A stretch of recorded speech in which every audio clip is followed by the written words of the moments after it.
তাহলে আসসালামু আলাইকুম, আশা করি সবাই ভালো আছেন। তো আমরা ঘোরার জন্য বের হচ্ছি। তো ব্যাপারটা হচ্ছে দেখেন, ঘরে থাকতে থাকতে আর মন মানসিকতা ভালো লাগে না, মাঝে মাঝে একটু ঘুরতেও বের হতে হয়। তো আমার শাশুড়ি আম্মা অনেকদিন পরে বাড়ির থেকে আসলো, যেহেতু ঈদে সবাই বেড়াতে যায়। তো আমার শাশুড়ি আম্মা তো অলরেডি আসলো তার মানে তার মার বাসার থেকে, মানে আমার নানি আর কি বলতে গেলে। তো নানুর বাসা থেকে চলে আসলে ঢাকা, আবার পুনরায় ব্যাক করছে। তো ২-৩ দিন মনে হবে যে ২-৩ দিন মনে হয় থাকছে এরকম। তো সবাই তো চায় যে নিজের দেশে ঈদ কাটানো একটা অন্যরকম মজা, আত্মীয় স্বজন, পরিবার, ভাই বোন, যত মানে শরিক আছে সবার সাথে। তো বিষয়টা হচ্ছে দেখেন, তো আমার শাশুড়ি আম্মা বললে আমার ওয়াইফের জন্য অনেক কিছু আনছে, কি কি আরো খাওয়ান। তো যাওয়ার পর হয়তো দেখা যাক কি কি আনে বা আম্মা কি। তো আমার ওয়াইফ আবার খুদের কথা বলছিল আমার আম্মুরে, শাশুড়ি আম্মুরে। তো আম্মু বললো হ্যাঁ ঠিক আছে নিয়ে আসবো যদি পাই আর কি।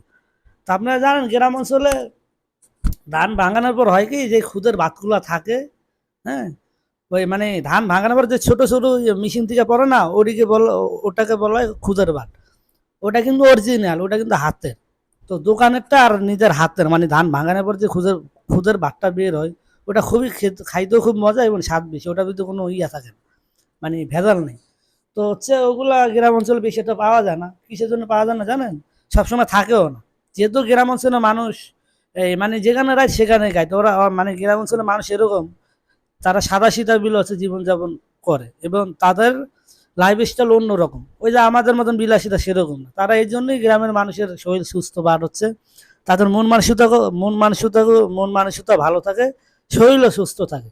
তো যেহেতু তারা মাটির মানুষ, কৃষিকাজ করে। তো হচ্ছে এখন তো গ্রামে গেলে হয় কি আমরা বেড়াতে যাই। আমাদের গ্রামের হয় নানির ক্ষেত আছে বা নানার ক্ষেত আছে। বিভিন্ন চাষবাস হয়। সেগুলোর থেকে হয় কি অনেক কিছু মানুষ নিয়েও আসে ঈদের দিন। তো সেরকমই দেখি আম্মু কি নিয়ে এসে, বাট হচ্ছে যাওয়ার পরে বোঝা যাবো। তো আমার ভাই বললো খুদের ভাত কথা, তো যাই দেখি। আমি বললো আনতে পারতাম, কিন্তু এখানে খুদের ভাত তেমন একটা ভালো না, পোকা টোকা থাকে।